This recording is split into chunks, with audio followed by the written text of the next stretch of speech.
Tell me that's more. exactly what I need, a porcupine. So he had gathered up a bag full of porcupine eggs. Well, I began to tell my friends just what I had. Oh, yeah. I've got some porcupine eggs. You don't, right? Mm-hmm. Well, what's the first thing they do? One of them's got to look, I got 50 cents. I'll take one of them porcupine eggs. And I said, wait a second. Just wait just a second. You mean to tell me you pay 50 cents for these porcupine eggs? Yes, I sure will. So the next day, guess what I had at school? My bag of porcupine eggs. Hey, everybody. Welcome back to the Hayden Outbound Podcast. I'm Philip. I'm Shane. I'm Darien Craig. Darien Craig is a good friend of ours, and this little hustler, man, I've known him since he was about 14 when he came over to my house wanting to sell some T-shirts that I was making and wanting to sell my fishing jigs that your brother and I were making, nocturnal jigs at that time. And I thought to myself, I said, at 14, wanting to hustle and sell, you're ambitious. Well, lo and behold, it was in you. Man, you've done well. You've started Y'all Sweet Tea. We're going to talk more about that in a little bit. I'm sure y'all have heard of it. We're drinking a little bit of Y'all Sweet Tea today, thanks to your niceness. That's right. But let's get started with the storyteller. I'm ready, man. When I think of tea, there's only one person I think of. Cy Robertson. He's the man, the tea drinker. Yeah, The tea. Uncle Cy. And so he's got that cup. Yeah. He's got the Tupperware green cup. green He's cup. always drinking tea. But you have a little story about Crazy Cy. story. Yeah, we maybe right as we started in 2021, and we noticed his name come through on an order with their Louisiana address. We looked it up, and it was the address to the warehouse, and they ordered from us. There was no sending anything free. They ordered like 15 bags, which is that's 150 gallons at a time. Pretty That's a lot of tea. Yeah. And so anyhow, we never had anything happen. We didn't reach out to him or anything. Well, then maybe like a year later, same size order comes through. So somebody's actually drinking the tea there. So they've got their Duck Call Room podcast, fancy setup, and all the guys are around it. And someone sent me a clip, and they said, "What's your favorite tea?" They're just talking about their favorite stuff, boots, working, whatever. And he said, "What's your favorite tea?" And immediately, Cy interrupted everybody and says, "My favorite tea is a new tea called Y'all Tea." You have to find the clip of it because it's I'll check it out. We can definitely find it. But he says it's called Y'all Tea, and the best thing about it is it lasts so long. It's the longest lasting tea I ever had. Normally, tea starts to spoil at 3 or 4 days, and their tea will last a week.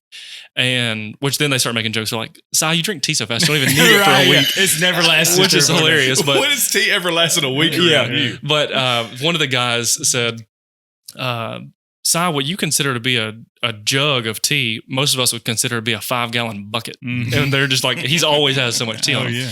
But he has this like very descriptive moment where he talks about our peach tea, which is crazy. Or our peach tea blew up last year, but the fact that he got it and loved it was really cool. Yeah. He says the only difference in that tea and going out in a peach orchard and grabbing a fresh peach is the juice that dribbles down your beard. Yeah. For some people, it'd be face. For him, it's definitely beard. Yeah. beard. And the crazy part of it was normally you get an ad like that, it's thousands of dollars to get somebody to say that. And we have never made any contact with them other than them like genuinely buying it from us.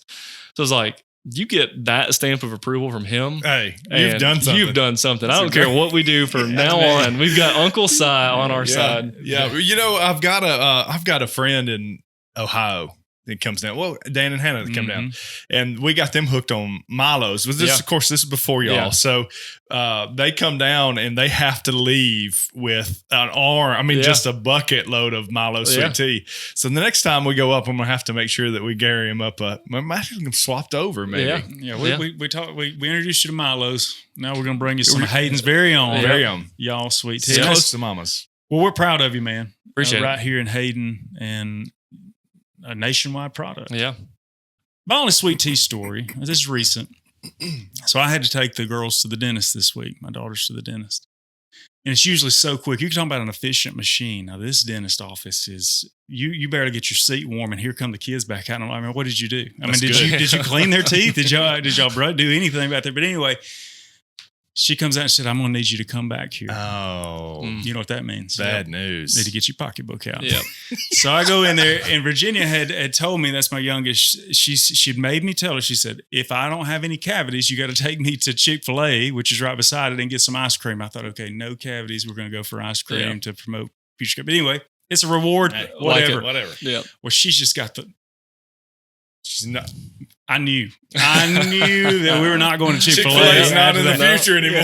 No. So I go in there, and the dentist said, she's got 2 cavities. We're gonna have to come back and fill. And I looked at Virginia. I said, man, no Chick-fil-A, baby. And then here's the dentist. She starts lobbying for, Dad, No, you can still do a go. small. Yeah, it's fine. I mean, you can. We you caught can, it early. Yeah. I said, look, no, here the bar was here. Yeah. I said, when somebody doesn't meet the bar, what do? You give them a reward and bring them back above the bar. And so she was disappointed that I wasn't willing to do that. But Virginia asked me, so here's the sweet tea part.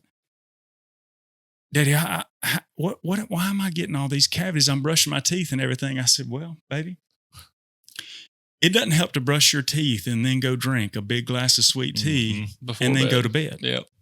I said, brushing your teeth should be the last thing. Last thing you do. And then you do that. So anyway, sweet tea has its place Yep. right before you brush your teeth. Right before you brush your teeth. Not before bed, though. No. I mean, not brush your teeth and then sweet tea. She'll have a big cup by her bedside. Yeah. She's just sitting there. Yeah. Is she the next Cy Robertson? I don't know.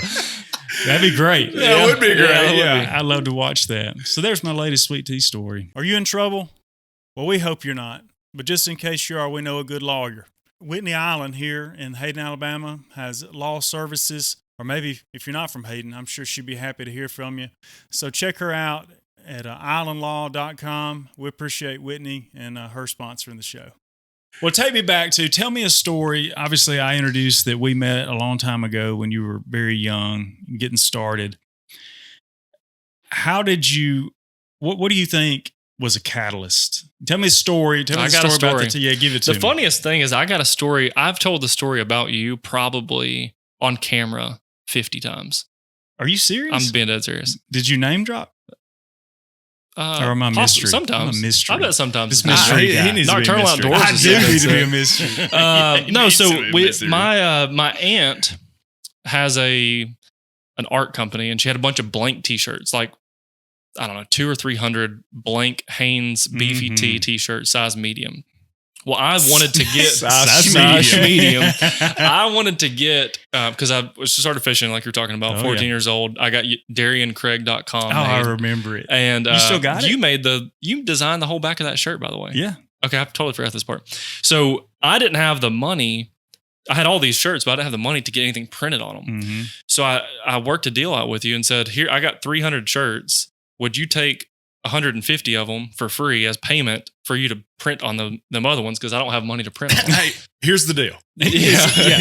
And it worked. And Right. We made You it work. sold it. Somehow Of course you did. Somehow it worked. So you designed, you remember it had my signature on the dead front of it. I remember graphically drawing your And signature. that's still the signature that I use. I just signed the waiver with it. Same exact signature. And anyhow, in fact, when we do anything that's got a graphic of my signature, it's that same art file. Really? 2012 art file. I should have done a subscription You on should that have. sale. I don't know if I paid for the full. that might know have if you ever expired paid me 10 for that, years. Derek. 10 years might have expired. Plus interest. Yeah. So anyhow, that moment, so I had like whatever 100 or 150 T-shirts. I took them back to Hayden and was selling them out of undisclosed teacher's name's classroom. Yeah. I was hustling out of his room. I believe it. And our whole school had all these shirts. Well, then I was like, that opened my eyes to entrepreneurship, and because like no one else was doing that. You always hear about kids selling candy bars or whatever, but I made shirts with my own name on them, my own signature on the front, and sold all of them. And I just wasn't good in school, so I was like, I know I'm not going to be doing what these cats Learn how around to me sell are. You're not going to be a doctor, so Yeah, I'm not going to be a doctor. Yeah. And anyhow, shirt sold, and that just kind of like opened my eyes to you can just make money on your own. I didn't know that was a thing. You hear all these like fancy, this girl wants to be a nurse and he wants to be a teacher. Like I can't do that. It's funny that you say that. My entrepreneurship. I don't know how well you did with that. Let's reboot close. that. My entrepreneurial spirit There we was go. squashed 7 syllables. I very like it. early. Very early. I boy. went about first grade.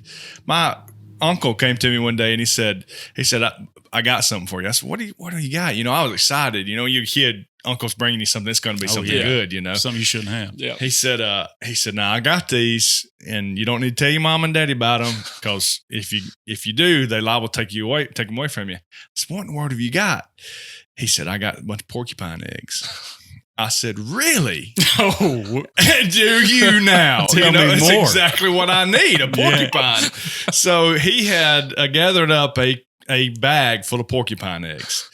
Well, I began to tell my friends just what I had. oh yeah. I've got some porcupine eggs. You don't, right? Mhm. Well, what's the first thing they do? One of them's got, I got 50 cents. I'll take one of them porcupine eggs. And I said, wait a second. Just wait just a second. You mean to tell me you pay 50 cents for these porcupine eggs? Yes, I sure will. So the next day, guess what I had at school? My bag of porcupine eggs. Sold out, friend. You sold all of them. Sold every Love porcupine egg I had. Well, the teacher obviously called home. And by the time I got home, my mama said, what did you sell at school today? And I said, I sold porcupine eggs. She said, where did you get porcupine eggs? I said, I got them from my uncle. I'm not going to call his name, but There I he got is him under the bus. under the bus again. And she said, well, guess what you're going to do tomorrow? You're going to refund every dime that you made, and you're going to bring those porcupine eggs back home.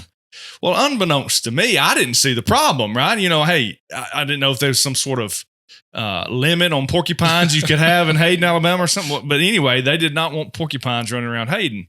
So I got them back and I brought them home, and Mama said, she really busted my bubble here. She said, now, son, you know these aren't porcupine eggs. And I said, well, of course they are. No, sir, they're not porcupine. I said, well, what are they, Mama? She said, son, those are cuckleburs. Okay.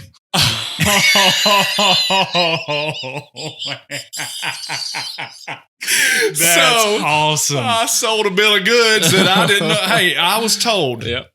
That's the black market. Porcupine. Porcupine. That's It's a the black black market. That is fantastic. It's cuckleburs. So I'm doing that to somebody. you're selling. Guaranteed. That is awesome. I've never. That's you the ever most. heard of that? That's the most Hayden story of all time. Hey, First buddy. grade too is I incredible. was selling them. I was doing good. Yeah. I had made $5-6. I don't know. A little profit. Absolutely. Back then, it's a lot of money. I Yeah. kept one for myself just in case I needed to hatch one, have some more eggs. I said, hey, I really got rid of these quick. So That is incredible. Yep. Did you think about that before? Or did that just come off the cuff? that just off the cuff. That's incredible. I've got an egg story. Oh, if boy. we run out of things, Oh, no, boy. we can tell it right Okay. now. It's just if Okay. we run out of something Okay. to talk about, I got We're a gonna great come egg back to story. it. Yeah, we can come back. Table egg Write that story. down. So Yeah. he'll forget it, though. That's the I problem. will forget about it. Go ahead. No, that's. So we were talking about you, and then we started Yeah, talking sorry, about porcupine No, we eggs. get to porcupine. The porcupine egg is a good story. It is a good story. So we talked. So you were at selling T-shirts. We made a deal. That was a long time ago. Darien Craig got the signature on the front. Yep. You had a revelation of sort, but then you got involved with some big names. Yeah, man. Being in high school, fishing a bunch. Obviously, you were doing the jig thing, so I'm idolizing fishing. That's what I want to do because I can't be a teacher, and fishing doesn't seem to be too smart to do. Doctor's out of the question. too. Doctor's way out. And every day after school, you see that wrapped Toyota Tundra and Triton running up and down Highway 160. Mm-hmm. And I was like, man, whatever that guy's doing is what I want to do. And I found out that his nephew was a few classes below me. So I became friends with his nephew. We started fishing a bunch. And one day he asked me, do you want to go to my uncle's house? And I was like, well, heck yeah, I want to go. I was shaking nervous. This is a big day. Big day. And so we go walk up to this big house. He's got his wrapped rig on the side, just came back from the lake, and you knock on that big door, and he opens the door, and it's Gerald Swindle at the door. There he is. And he's big as life. I mean, And the he's- cool thing was, aside from Hayden or whatever, he was my guy to look up to. It wasn't Van Damme or Iaconelli. It was Gerald, just because of his personality. man, And big he's as got life. it. you remember I mean, the tournament that he caught that 10-pounder, and he's like screaming and hollering at Oh, yeah. ESPN's in his face. And Yeah. that moment for me was like, that's the guy who I want That's to what I want to do. Yeah. So we get to meet him, shake his hand, whatever. And we hung out for a while. He gave me a bunch of fishing tackle and told me about stuff, whatever.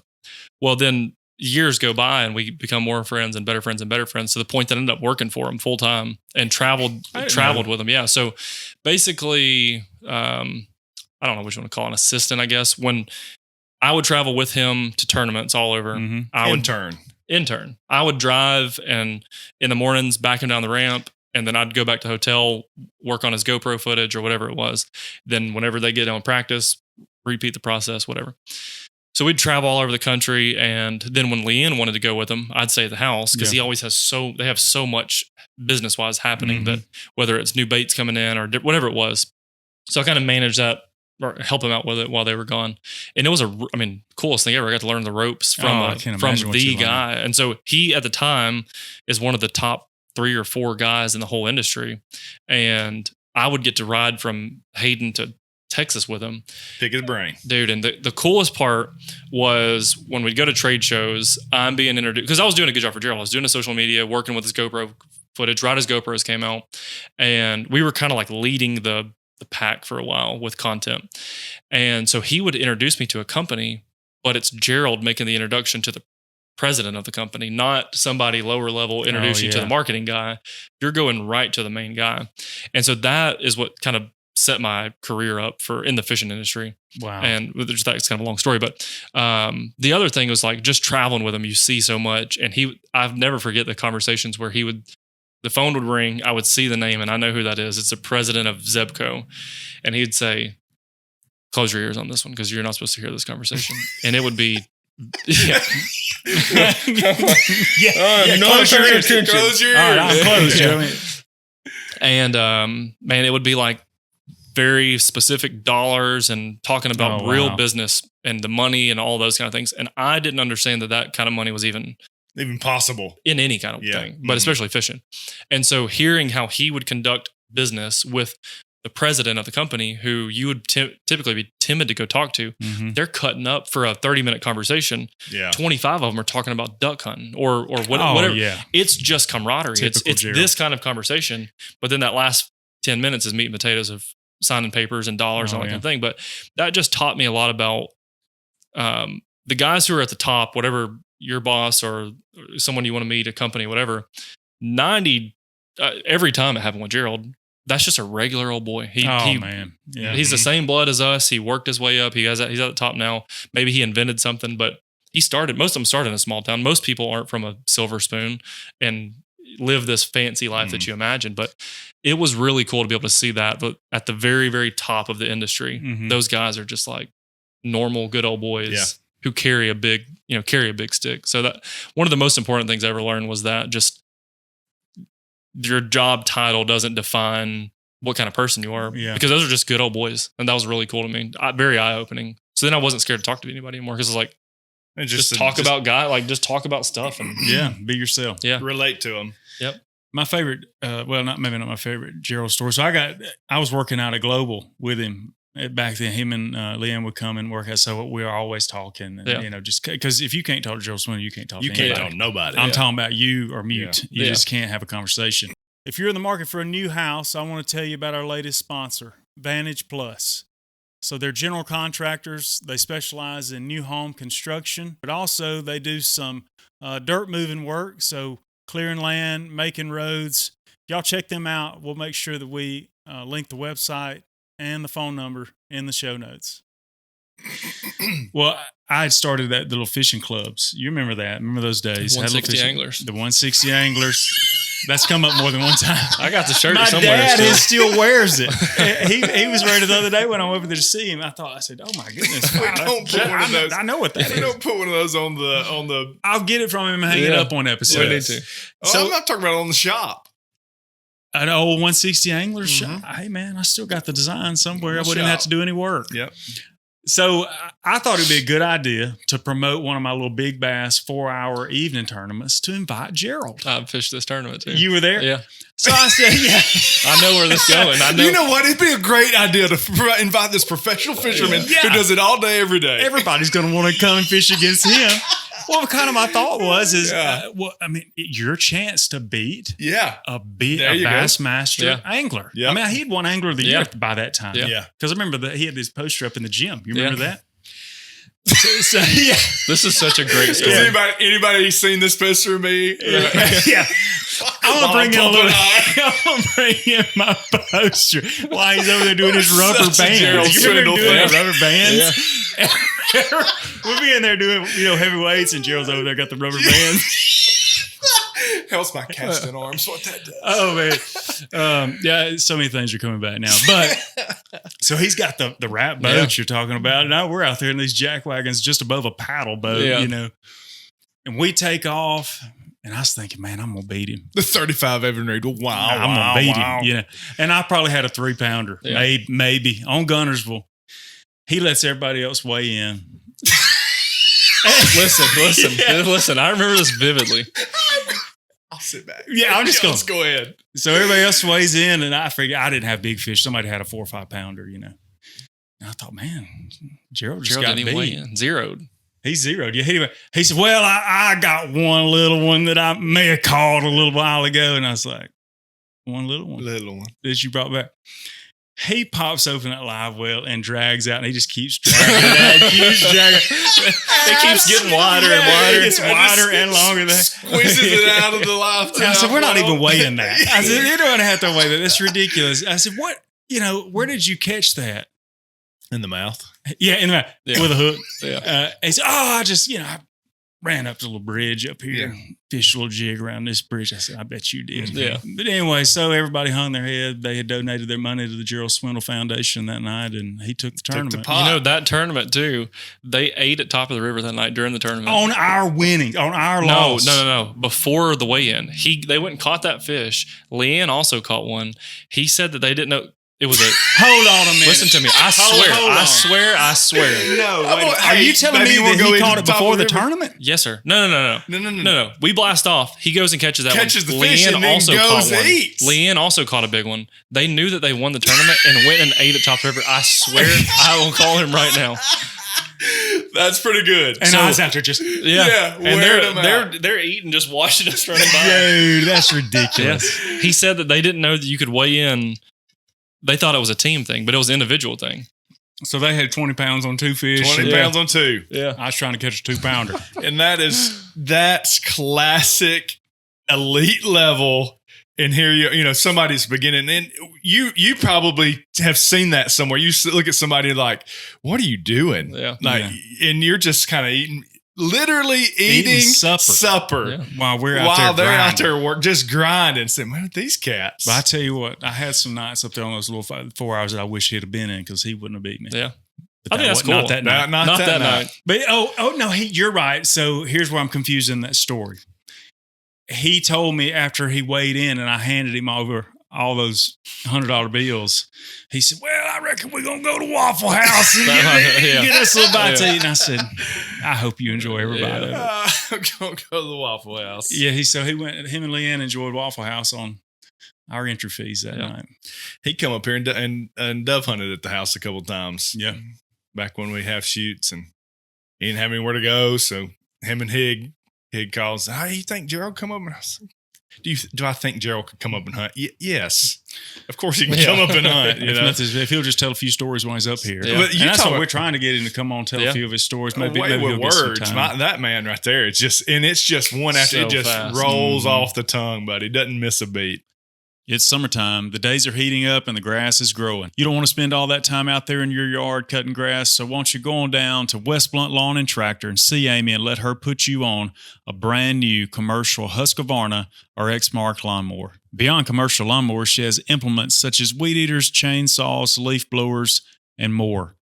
Parts, service, right here in Hayden, Alabama. Located right on 160. Stop in there and see Amy today and learn how she can help you to get to enjoy more of your summer right now. One of the biggest things they're working on right now is we actually did it last year, and I haven't fully submitted the document saying that I won't talk about it again this year. I think that was a 20. Now don't get in trouble. A 12-month thing that I signed. But last year, Y'all Sweet Tea applied for Shark Tank, made it through 2 rounds, and they say about 60,000 people sign up every year. Whoa. We made it to the final 1,000. And then we didn't make it, but the whole process of that is really cool. Like you have an online application and then a phone call interview, a real phone call interview that's pretty serious questionnaire type thing. And we're nervous as crap and have no clue what's going to happen. You're with one of the producers of the show.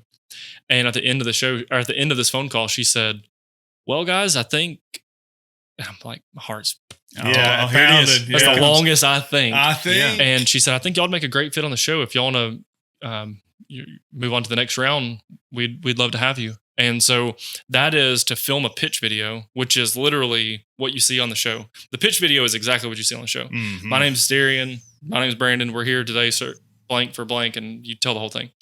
Well, we were under the impression that video had to be pretty like straightforward, no edits, just like tell us what you are and what you want to do. So we didn't edit anything. It was just like kind of an awkward talking straight at the camera. And then the questionnaire, this is a funny story. The questionnaire is basic information, business name, address, all that stuff, how many years y'all been doing business. Well, I look at the first page and it was all, Hayden, Alabama, my cell phone number, EIN number, submit. I thought that was it. Well, there was 3 other emails, but I didn't really pay attention to how. Dude, I opened that other one. So it's due on Monday. I didn't open this thing till Saturday morning. Had a boy. And we worked on it for all day Saturday and all day Sunday. It was 70 pages. And every single question, there was probably 3 questions 70? per page. And every single question is paragraph answers. And some of the answers, it takes you 3 or 4 paragraphs to answer the question because they're extremely in-depth. So, dude, I wrote, and Brandon had to do the same thing, very similar thing. But I bet we wrote 100 to 150 paragraphs about the company in 2 days, which is like, that's the most I've ever typed in my whole life. Someone Combined, who was not good at school. Was not good at school. And not, the grammar in that, this is why I failed, I guarantee you. This guy can't even form sentences. They see my grammar and they type in Hayden, Alabama. They're like, this guy checks out. Yeah. So, but anyhow, the cool thing about that was when we did the phone call interview, which was 2 weeks ago, she said, y'all can copy and paste your answers from last year. Oh. Which you say no, but. Well, you're making me say no. Well, no. I thought that too. Like, well, if we failed last year, I don't want to copy and paste answers. But if the producer is saying y'all can copy and paste your answers, but this year use a little more creativity in your video. So to me, it was like, we might have went too bland, but we were under the impression that you had to. So I said, how creative can we get? And she said, you can do whatever you want to do. And I was like, that's what I needed to hear. Game on for that. Because then we can get to play. Like, we can do fun stuff and cut up. We just didn't know how much of our personality we use, but you're filming for a TV show. So it's like. They want entertainment. Yeah, they want somebody that people can watch. Yeah. They want Cy Robertson with it dripping down his beard. Yeah, the peach thing. Yeah. So who knows what that's going to be like? I think probably when the submission is on the 15th. So anything after we want to talk about it until the show comes live, which is kind of crazy because they don't want you, in theory, the timeline is you would submit this by the 15th. You'll know within 10 days if you're going to film. You film in August, so it's immediately. And then you can't post anything until during the airing of that episode. You can't, it's dead silent, lock lips, NDAs, there was like a 20-page legal contract. I mean, it's a very, very. They don't want nothing leaked. Nothing. Total surprise. Well, good luck. Yeah. If y'all decide to move forward with that, obviously we don't know what's going to happen. Yeah. So that's why we're able to talk about it because we don't know. We have no clue. If you do, good luck. Yeah. What is the biggest thing so far, if you were to say in business and what is like one of the biggest things that you've learned that you're like, man, if I could take that back or if I could do that again? Tell me the story when it happened. Buying or selling a home should be an exciting and enjoyable time. One thing can position you for the best outcome, and that is experience. The team at White Real Estate has many years of experience in helping their clients maximize their sales and secure the properties and homes of their dreams. Give Darren and Rhiannon White, Caden White, or Ryan Love a call today and begin your journey on a pleasurable buying or selling experience. 2 years ago, we were going to launch seasonings, coffee, and pitchers all on the same Black Friday. Black Friday's huge for us. And that would have been it was right around $400,000 to pull that off. Which you had to invest. We had to upfront put in hoping that Black Friday goes good, which Black Friday goes good. But you still got that's an extreme amount of money. Yeah. We don't spend that kind of money at the time. And man, I worked as hard as you could have ever worked to get that done. And the pitcher thing fell through. The guy, this is a funny story, but long story short is this guy designed the pitcher for me with my specs. I'm looking at it on the computer on a 3D file and it says 1 gal pitcher, and I can spin this pitcher around on 3D, turn it upside down, take the lid off of it. It's a gallon pitcher all day. It shows the 1 gallon line. I'm like, perfect. Send it to China. They get it made and send it back. And it's this big. It's a 1 gallon pitcher. It's this big. So it's only one problem. I called it in the refrigerator. I called my guy and I was like, I don't know what this is, but it ain't a gallon. Long story short is there was a IMP selected above that, which is imperial gallon, which is what they use in Europe, which is 1.4. Fact check me. something of a gallon, what bigger than a standard US gallon. So he clicks it a US gallon and the whole thing's just and we realized what happened. So we spent, that pitcher is $12,000. We have one $12,000 pitcher. It's in my office. I will die with that pitcher. It's a giant. I should have brought it. Yeah, you really should have. I have one tea pitcher that's $12,000. It's got to be the world record. Send us a picture. The most expensive plastic. It looks just like the one I gave y'all. It's the most expensive. Got to be plastic pitcher ever made. Please send a picture of that so we can. So that was holding it. So that was one. Yeah. That was one. And so with the 12,000, you throw the mold in the trash. They can't do it. They scrapped it for $200 for the material. And then, that one fell through. And at the same time, the coffee thing happened just maybe a couple weeks later. So we're like, okay, the pitcher's not going to work, but at least we still got coffee and the seasonings. Get to the final round of the coffee and all of it was a packaging thing. All the files were wrong. And that was about a 2-month process that I'd been working on for 2 months. So then it started it over 2 more months. And in the moment, it's the same thing as that property thing. Like, dude, if I don't get that property by the Black Friday, I'll never get to have that nice of a lot ever again. Yeah. And that I felt that way the whole time with the pitcher. We could have done whatever the number was on Black Friday, but now we don't have the pitchers. Now we don't have the coffee. We're going to suck on Black Friday. Well, we ended up doing so much on Black Friday that we had to hire in more people to come help just with the seasonings. Had to hire in more people to come help. We're booked up for 2 weeks packing orders. And if we would have had the other stuff, who knows what failures would have come from that, because we would have been backed up with all these orders. Yeah. We wouldn't have known what to do. We didn't have the warehouse space. All these things would have happened. And so it just opened my eyes big time to like, everything's got its plan. Don't rush anything. There's a reason that time works out. I think it's like strategically, don't rush. One of the funniest stories that you got from, it could be back in the Darien Craig signature t-shirt days. It could be the Gerald Swinter days. It could be as you've done y'all sweet tea. But I want a funny story from your travels. You can take a minute to think about that. When I was fishing a bunch, the craziest thing happened to me. I was in the back of Browns Creek, and I lived on Gunnersville for 3 years. So I was filming every single day. Had a YouTube channel, and there was a boat idling straight at us down this ledge. Well, for people who don't know, when you're ledge fishing, that's something that happens a bunch. People idle straight at you because you're kind of where the fish are. And then when they get close to you, they'll veer off, go around your boat, hop right back on the same spot and just keep idling, which is very common. And we were fishing and this boat's out from 500 yards away. I can see him. Well, as he gets closer, I think I know whose boat it is. And it's a guide on the lake who nobody likes.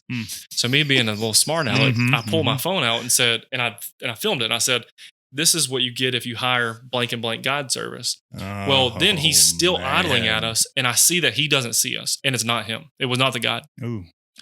So I dropped my phone because now I'm like, I don't be recording this dude. Sure. Well, again, this is very common that they're idling right at you. It's not fun, and it usually ends in an argument, but he never stopped. And it gets closer and closer and closer. Well, I don't know how to talk at this point. I didn't realize that he was going to hit us. Bam, runs right in my buddy's brand new Phoenix, runs up on the side. This is also a brand new Phoenix, runs up on the side, hits his power pole, bumps it into his motor. And in one moment, if you watch the video, that video has 7 million views on my TikTok. And I've seen it with 20 million views on other TikToks. But in that moment, the comments, actually, I'll talk about the moment first. So he hits us. Dude, I couldn't talk. Like, the last thing you expect is a boat to actually hit you. Because you're sitting there. We're just sitting there fishing, dude. There's 3 guys, grown guys. There's no reason he didn't see us. But he's got these 2 big fish finders in front of him. He's on the phone. Well, dude, he hits us. So at the time, I'm filming a bunch of YouTube videos. The guy's a big subscriber to my YouTube channel, which made things really awkward because initially you want to jump in the guy's boat and I'm sure. It was a really, really weird moment. But when I watched the video back, I posted it. It instantly went viral and everything. And then all these other, like, the Boat Wrecks page shares it. It's got 20 million views. I've seen it 3 different times with close to 20 million views. I think it's got 100 million views on the video. The thing that's kind of crazy about the story was how that moment, everyone's like, well, this is staged because why didn't you stop him? Why didn't you yell? It's the dead last thing you think that a boat is idling, going to run over me. It's going to run straight onto you. There's no way you don't see me. And he's like, well, why didn't you yell? When you're graphing like that, you don't move into the last 15 feet, which is unethical. that's another story. But a lot of people do that. Get to 15 feet by you, go around you, and then keep going. But very last thing I'd ever think of, I never thought that it would hit me until I could see his trolling motor here. I never am, even going back, I still wouldn't have done anything different because I didn't think anything different would happen. Well, Darien, I've had a lot of fun. Yeah, buddy. man. Let's say somebody fell in love with you today and they're like, man, I gotta have more. I gotta have one of those Darien Craig signature teas. Ooh. Did you see the double meaning there? I didn't mean signature teas, huh? You see what I did there? There you go. How can they find you? Yeah, I post a bunch on social media on my own pages, Darien Craig. But Y'all Sweet Tea, we have a bunch going on. Obviously, all kind of new stuff. We post a bunch of dumb challenge videos where we're seeing who can drink a monster the fastest, like dumb stuff. Oh, yeah. But we do all kind of fun stuff on there. So young. the Y'all Sweet Tea page is a fun spot to be at. But yeah. Well, that's going to wrap up this episode of the Hayden Alabama podcast. I'm Philip. I'm Shane. I'm Darien Craig. We'll see you guys next week.